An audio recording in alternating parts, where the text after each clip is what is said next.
देख स्त्री प्रत्यय, स्त्री प्रत्यय है। सबसे पहला सूत्र है स्त्रीयाम। स्त्रीयाम का अधिकार चलेगा, ये अधिकार सूत्र है, अधिकारोयम इसीलिए लिखा हुआ है।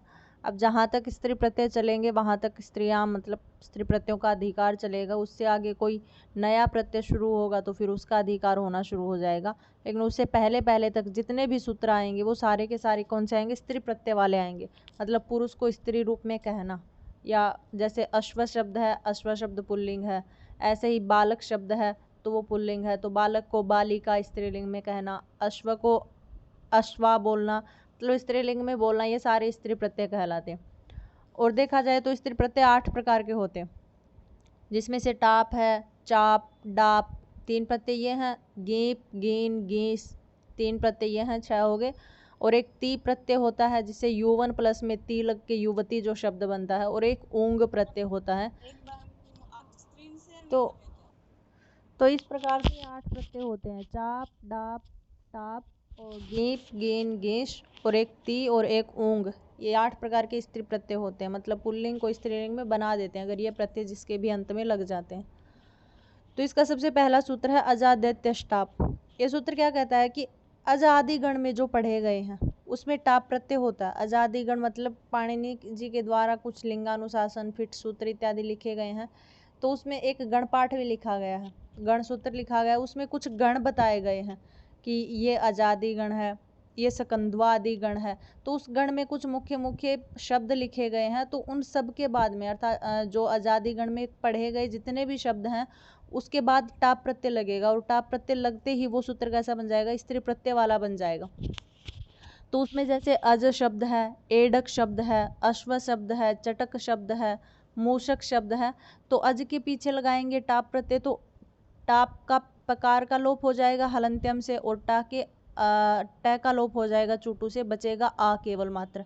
तो अज के बाद में टाप प्रत्यय से अजा बन जाएगा, एडक के बाद में टाप प्रत्यय लग के एडका बन जाएगा, ऐसे ही अश्वा बन जाएगा, चटका, मूषिका, बाला, वत्सा, होडा, मंदा, विलासा, ये सारे शब्द बन जाएंगे स्त्री प्रत्यय के अधिकार में। ठीक है, इन सब के पीछे लगा हुआ टाप प्रत्यय। अब उससे अगला सूत्र कहा उगितश्च। ये सूत्र क्या करता है? ये गीप प्रत्यय करता है। मैंने बताया था कि गीप प्रत्यय भी स्त्री प्रत्ययों के अंतर्गत ही आता है।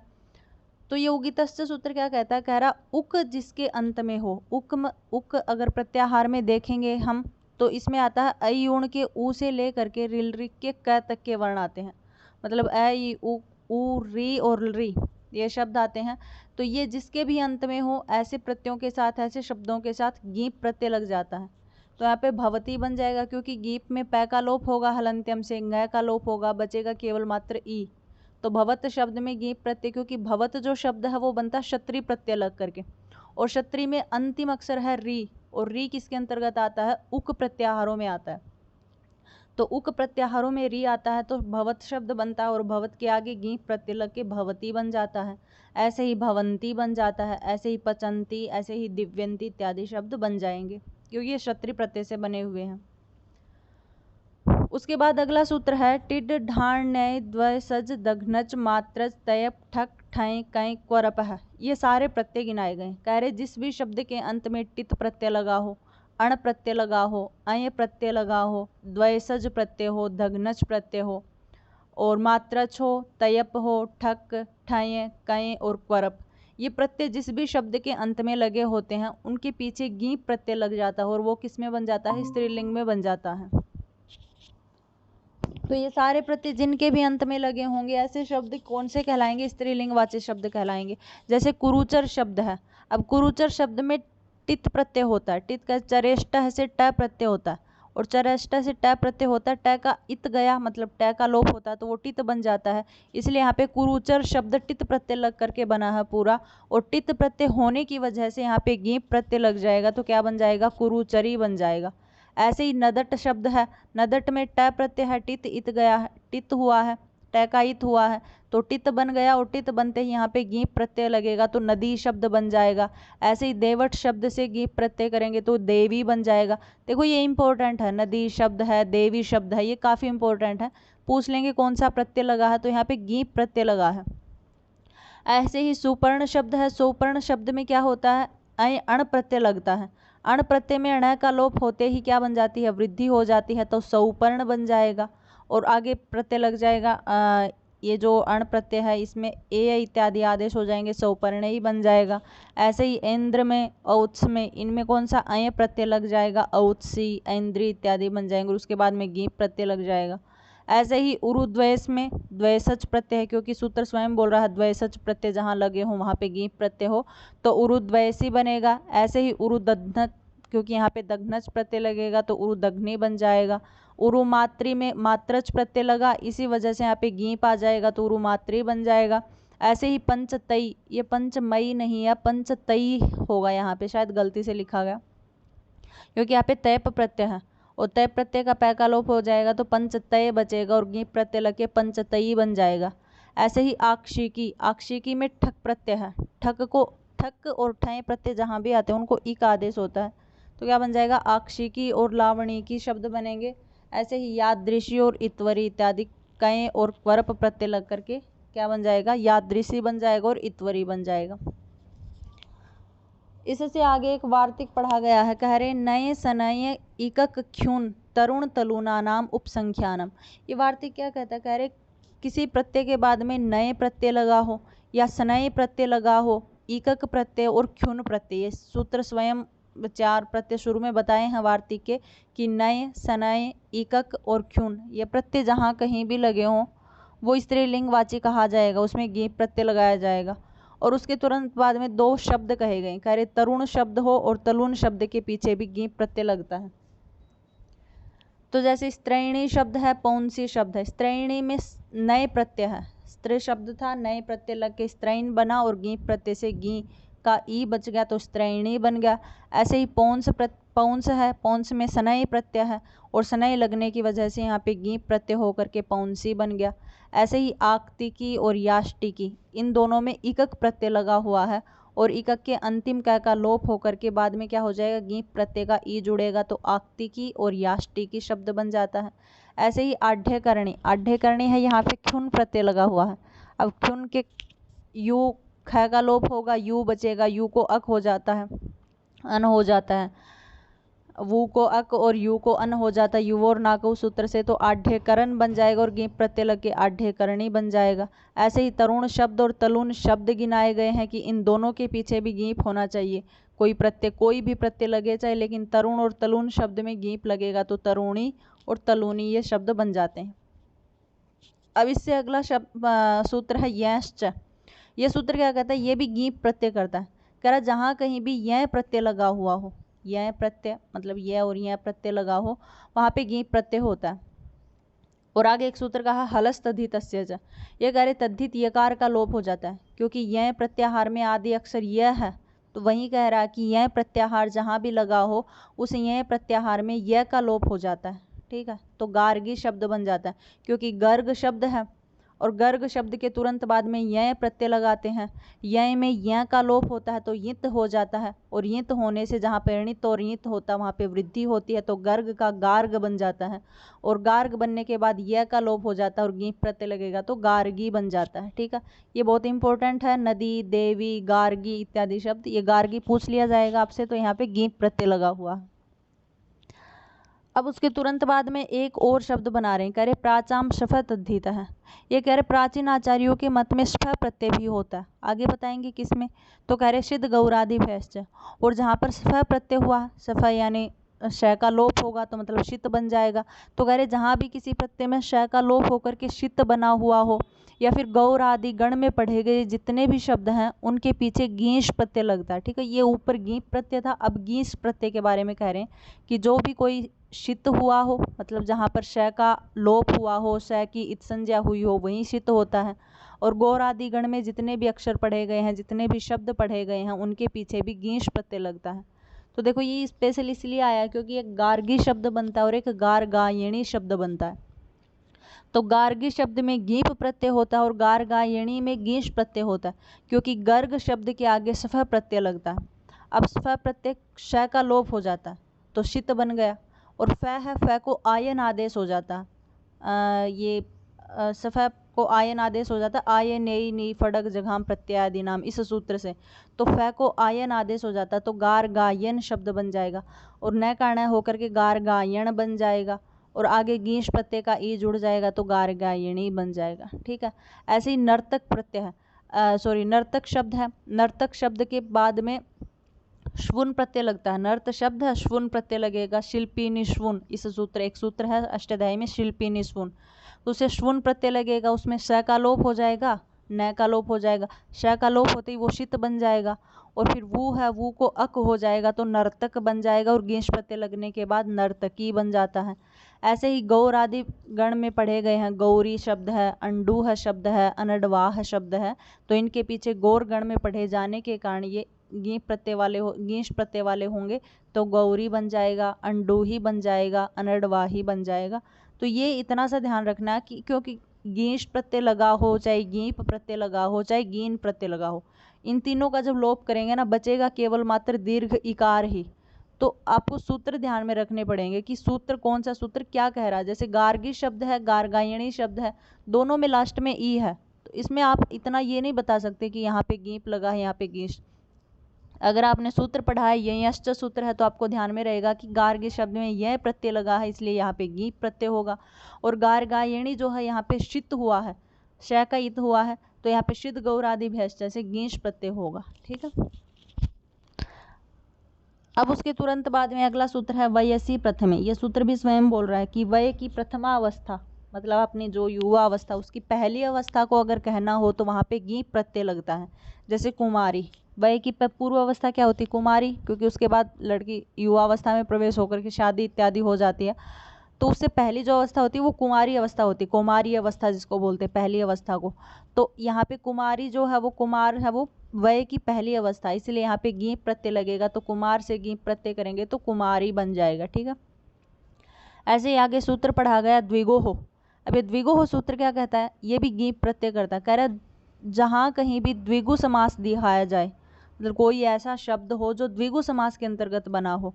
अब द्विगु समास हमने पढ़ा है कि जहाँ पूर्व पद जो होता है वो संख्या वाला होता है, तो वहीं द्विगु समास कहा जाता है, दो पदों में से पहला पद संख्या वाला हो। तो यहाँ पे त्रिलोकी जो पद है, त्रिलोक जो पद है, मतलब तीनों लोकों का समाहार, अंतरिक्ष, द्युलोक और भूमिलोक, इन तीनों लोकों का समाहार ही त्रिलोक होता है। तो यहाँ पे त्रिलोक जो शब्द है वो द्विगु समास में बना हुआ है, और द्विगु में बनने की वजह से यहाँ पे द्विगोह सूत्र से क्या हो जाएगा? गीप प्रत्यय हो जाएगा। तो त्रिलोक को अगर स्त्रीलिंग में कहना है तो गीप प्रत्यय लग के त्रिलोकी बन जाता है। ठीक है, स्त्रीलिंग में। अब उसके बाद में तुरंत सूत्र है वर्णाद अनुदाता तो पधातो न है। ये सूत्र दो काम करता है। एक तो गीप प्रत्यय करता है, कह रहा वर्ण इत्यादि के बारे में कहना हो अनुदात में तो वहाँ पे गीप प्रत्यय होगा।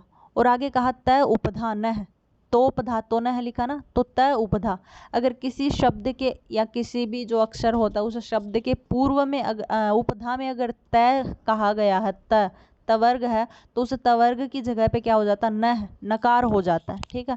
तो यहाँ पे एनी सूत्र है, यहाँ पे एनी शब्द है, और एनी यहाँ पे एन शब्द है, एन शब्द में गीप प्रत्यय लगा हुआ है।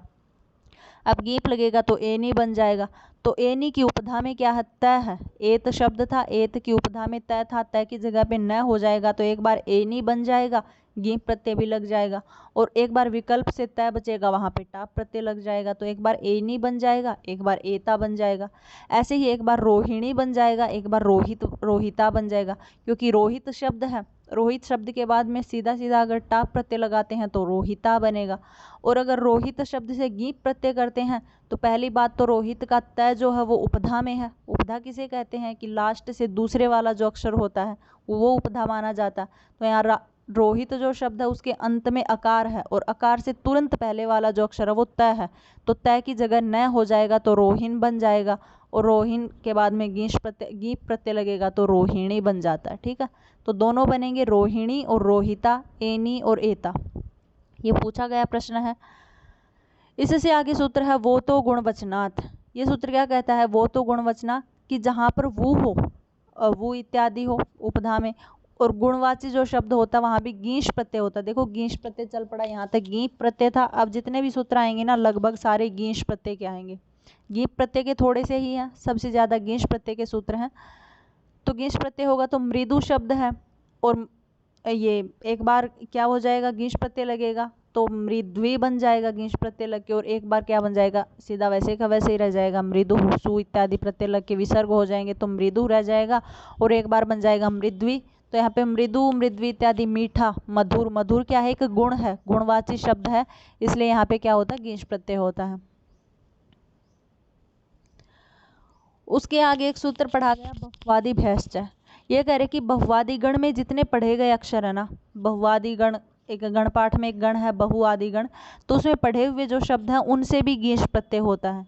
तो एक बार तो बहुवी बन जाएगा और एक बार विकल्प से बहु, क्योंकि च लगा हुआ है सूत्र में, यानी विकल्प से कार्य कर रहा है, तो एक बार विकल्प से कार्य करके टाप ये वैसा नॉर्मल का नॉर्मल बन जाएगा, सु इत्यादि प्रत्यय लग के बहु, और जब हम गीश प्रत्यय लगाएंगे तो ऊ को वह कर देंगे, बहुव बन जाएगा, और गीश प्रत्यय करके बहुवी ही बन जाता है।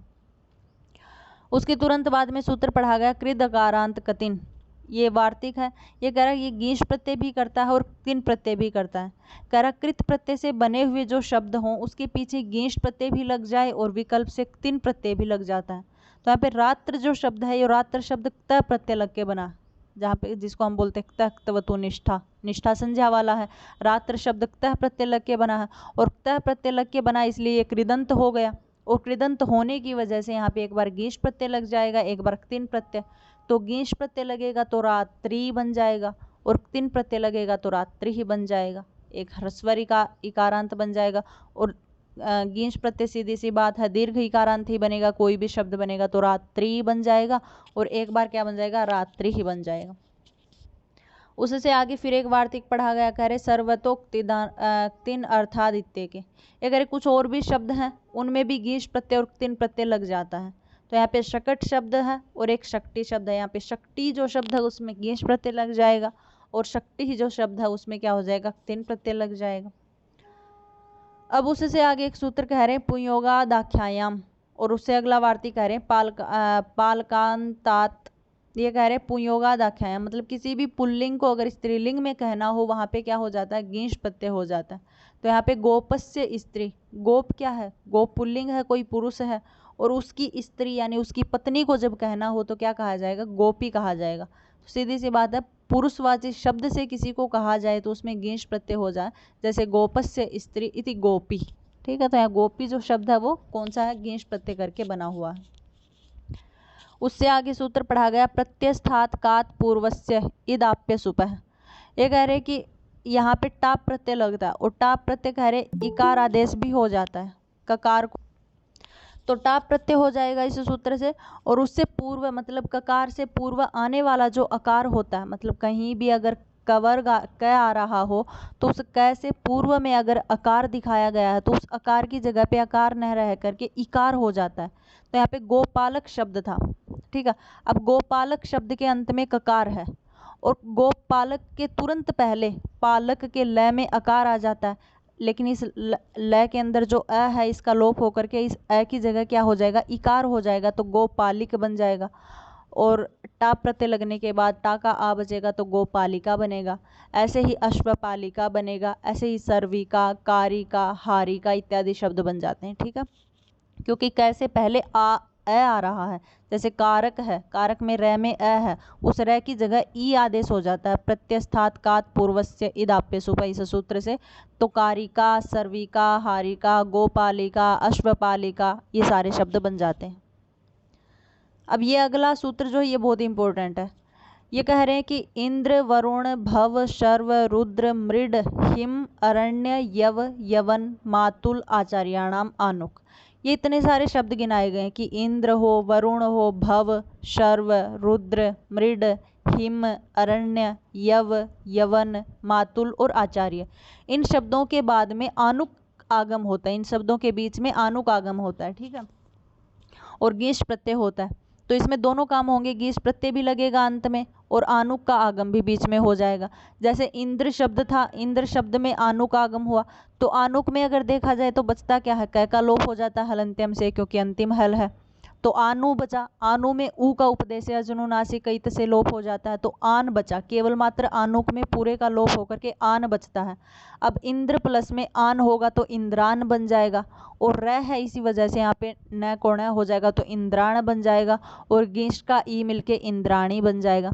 ऐसे ही वरुण प्लस में आनुक का आन होके वरुणान बनेगा, और गिश का ई होगा वरुणानी बनेगा। ऐसे ही भवानी बनेगा, शर्वाणी बनेगा, रुद्राणी, मृडानी, ये सारे शब्द ऐसे बनेंगे। अब कुछ इसमें जो शब्द गिनाए गए हैं ना, हिम, अरण्य, यव, यवन, मातुल और आचार्य, ये जो शब्द हैं बाद के, इनमें कुछ विशेष विधान होता है, ये कुछ विशेष की वजह से बोले जाते हैं। जैसे हिरण्य शब्द में कह रहे हैं हिम अरण्यत्व महत्वे, ये वार्तिक है हिम अरण्ययो महत्वे। ये कह रहे हैं हिम और अरण्य शब्द जहाँ कहीं भी आते हैं वो महत्ता को दर्शाने के लिए आते हैं। महत यानी उसका जब हम एक प्रकार से लौकिक विग्रह जब हम करेंगे तो उसके आगे महत जोड़ दिया जाएगा। जैसे ऊपर जो आए इंद्र है, वरुण है, मृडानी है, शर्वाणी है, इनमें हमने सीधा सीधा हम यही बोलते हैं इंद्र आनुक इंद्राणी, या इंद्र की पत्नी इंद्राणी, मृड की पत्नी मृडानी, वरुण की पत्नी वरुणानी, ये नॉर्मल है। लेकिन यहाँ पे हिम और अरण्य हम ऐसा नहीं कह सकते कि हिम की पत्नी हिमानी, अरण्य की पत्नी अरण्यानी, ऐसा नहीं। यहाँ ये दोनों शब्द आते हैं वो महत शब्द को लेकर के आते हैं, महत्ता को दर्शाने के लिए। तो यहाँ पे हम ऐसा बोलेंगे महत हिमम इति हिमानी, ठीक है। तो आपसे सीधा ये तो पूछेगा ही नहीं कि हिमानी में कौन सा प्रत्यय है, आप पढ़ के ही जाओगे गींश प्रत्यय लगा हुआ। आपसे ये पूछा जाएगा कि इसका विग्रह क्या होगा, तो हिमस्य इति हिमानी नहीं बनेगा, महत हिमम इति हिमानी बनेगा, क्योंकि वार्तिक कह रहा है कि इनके सामने महत जोड़ना है। ऐसे ही अरण्य शब्द है महत अरण्यम इति अरण्यानि, ठीक है। अब अगला कहा यवत दोषे, यवात दोषे, मतलब यव शब्द जहाँ कहीं भी आ जाता वो दोष के अर्थ को प्रकट करता, दोष। तो यानी इसका विग्रह क्या बन जाएगा, दुष्टो यवो इति यवान। तो दुष्टो यवो इति यवानी, यहाँ पे यव शब्द है, आनु का आगम हो जाएगा, गेश प्रत्यय करके बन जाएगा यवानी, लेकिन किस अर्थ में, दुष्ट के अर्थ में बन जाएगा, तो दुष्टो यवो इति यवानी, ठीक है।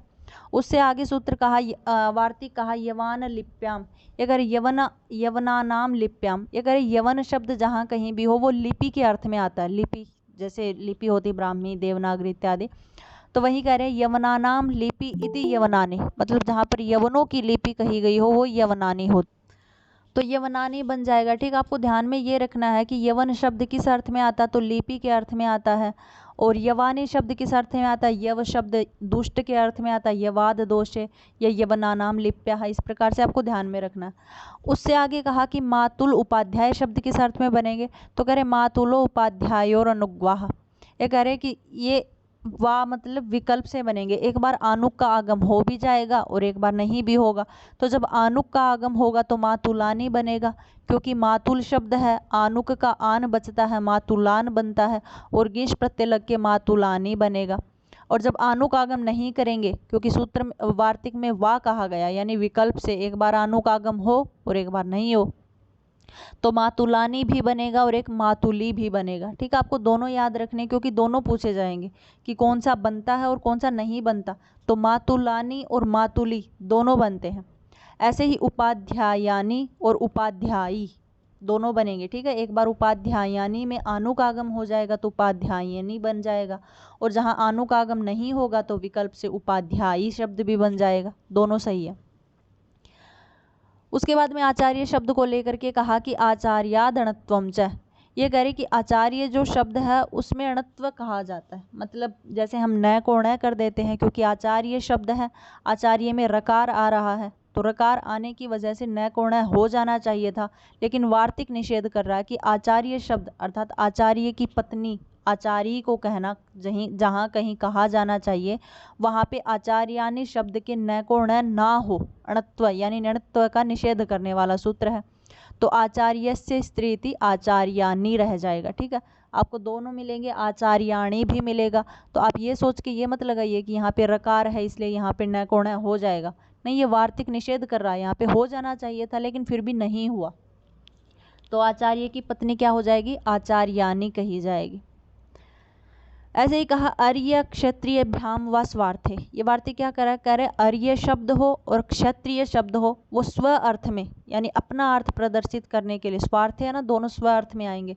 इनमें गींश प्रत्यय कहा जाता है, वो भी विकल्प से वा लगा दिया, यानी एक बार आनुक आगम होगा एक बार नहीं होगा। तो आनुक आगम होगा तो अर्याणी बन जाएगा, क्योंकि अर्य शब्द है, आनुक का आन है तो अर्यान बनेगा, और न का न होकर के अर्याण बनेगा, और गींश का ई अर्याणी। ऐसे नहीं होगा तो अर्या बन जाएगा, कोई टाप लग जाएगा सीधा। ऐसे क्षत्रियाणी और क्षत्रिय, जहाँ पर क्षत्रियाणी है ये स्वार्थ है और अर्याणी है ये स्वार्थ में कहा गया है, और विकल्प से अर्या और क्षत्रिया भी कहे जाते हैं। इससे अगला सूत्र है कृतात करण पूर्वात। ये कह रहे कि कृत इत्यादि शब्द को अगर करण मतलब किसी सहायक इत्यादि शब्द में कहा जाए, करणार्थ कहा जाए, साधकतमम करण के लिए कहा जाए, तो वहाँ पे गीश प्रत्यय होता है। जैसे वस्त्र कृति, यहाँ पे कृत शब्द अंत में है, वस्त्र के द्वारा खरीदी गई, यहाँ पे वस्त्र एक प्रकार से करण बना हुआ है, तो कृत शब्द है और गीश प्रत्यय लगे कृति बन जाएगा, तो वस्त्र कृति बन जाता है। ठीक है, अब उससे आगे वाला सूत्र है स्वांगात चौपसर्जनात् असंयोगोपधात। ये गीस प्रत्यय कह रहा स्व अंग मतलब अपने अंग के बारे में जहाँ कहा गया हो, अपने अंग के बारे में कहा गया हो, लेकिन आगे सूत्र कहा असंयोगोपधात, मतलब उपधा में संयोग नहीं होना चाहिए। संयोग का मतलब हलोनंतरा संयोग है, दो हलंत या तीन हलंत अक्षर या तीनों हल व्यंजन एक साथ न आने चाहिए उपधा में। ठीक है, और खुद के अंगों के बारे में वर्णन किया गया हो तो वहाँ पे गीश प्रत्यय होता है। तो अतिकेश मतलब लंबे केशों वाली, अतिकेश केश अपना अंग है और यहाँ पे उपधा में किसी प्रकार का कोई संयोग नहीं हो रहा है, तो यहाँ पे गीश प्रत्यय लग जाएगा, विकल्प से टाप प्रत्यय लग जाएगा, तो एक बार अतिकेशी बन जाएगा, एक बार अतिकेशा बन जाएगा। ऐसे ही चंद्रमुखी, तो मुख है वो स्वांगवाची है, अपने अंग का बोध करवा रहा, तो एक बार चंद्रमुखी बन जाएगा और एक बार चंद्रमुखा शब्द बन जाता है। अब उससे आगे वाला सूत्र है न क्रोड़ादि बहुवचन है। ये कह रहे कि क्रोड़ इत्यादि शब्द में जो पढ़े गए हैं उसमें गीश प्रत्यय न हो, क्योंकि गीश प्रत्यय यहाँ पे चला हुआ है, एक प्रकार से अधिकार चल रहा है गीश प्रत्यय का। अब यहाँ पे गीश प्रत्यय बीच में निषेध करने के लिए आया है कि भाई यहाँ गीश प्रत्यय न हो, न निषेध अर्थ में है। तो क्रोड़ आदि गण में पढ़े हुए जो शब्द हैं उसमें गीश प्रत्यय ना हो बल्कि टाप प्रत्यय हो जाए, तो क्या बन जाएगा कल्याण क्रोढ़ा, क्योंकि क्रोड़ इत्यादि गण का शब्द है इसलिए यहाँ पे कल्याण क्रोढ़ा बनेगा, वरना अगर ये सूत्र नहीं आता तो कल्याण क्रोढ़ी बन जाता। ठीक है, आगे कहा नख मुखात संज्ञायाम। ये कह रहे हैं कि जहाँ पे नख शब्द और मुख शब्द आया हो, लेकिन किस अर्थ में, संज्ञायाम, संज्ञा के अर्थ को प्रदर्शित कर रहा हो, मतलब किसी नाम को किसी जाति इत्यादि को प्रदर्शित कर रहा हो, तो वहाँ पे गीश प्रत्यय न लग करके वहाँ पे टाप प्रत्यय हो जाएगा। ठीक है, और उससे आगे सूत्र कहा पूर्व पदार्थ संज्ञायाम। ये कह रहा है कि नकार की जगह पे अणकार आदेश भी हो जाता है, संज्ञावाची अगर कहा गया हो, जहाँ कहीं भी नख मुख इत्यादि शब्द संज्ञा के लिए प्रयुक्त हो रहे हो, किसी नाम जाति इत्यादि का बोध करवाने के लिए प्रयुक्त हो रहे हो, तो उसमें न की जगह न हो जाता है और टाप प्रत्यय लग जाता है। तो एक प्रकार से एक सूर्पनखा बन जाएगा, क्योंकि सूर्प प्लस में नखा, नख था तो न की जगह पे न हो जाएगा तो नखा बन जाएगा, और एक बार क्या बन जाएगा गोरमुखा, अर्थात गोरे मुख वाली को गोरमुखा कहते हैं। और शूर्पणखा और गोरमुखा ये दोनों क्या हैं, जाति का बोध करवा रहे, एक प्रकार से संज्ञा का बोध करवा रहे। शूर्पणखा आप जानते ही हो कौन थी, तो वहाँ पे क्या हो जाता है टाप प्रत्यय हो जाता है, गीश प्रत्यय नहीं होता है। उससे आगे सूत्र कहा जातेर स्त्री अविषयादोपधात। ये कह रहे कि जाति का बोध करवाए लेकिन स्त्रीलिंगवाची नहीं हो। ऐसा नहीं है कि स्त्रीलिंग ही जाति हो, जाति का बोध हो लेकिन अस्त्रीलिंग के विषय में कहा जाए, और यह उपधा में ना होना चाहिए, यह औपधात मतलब यकार उपधा में न कहा गया हो, ऐसी जगह क्या हो जाता है गीश प्रत्यय हो जाता है। तो यहाँ पे कहा तट का तटी बन जाएगा, तटी जाति की, वृषल जाति की, मतलब वृषल जाति जितने भी होती हैं, जरूरी नहीं है कि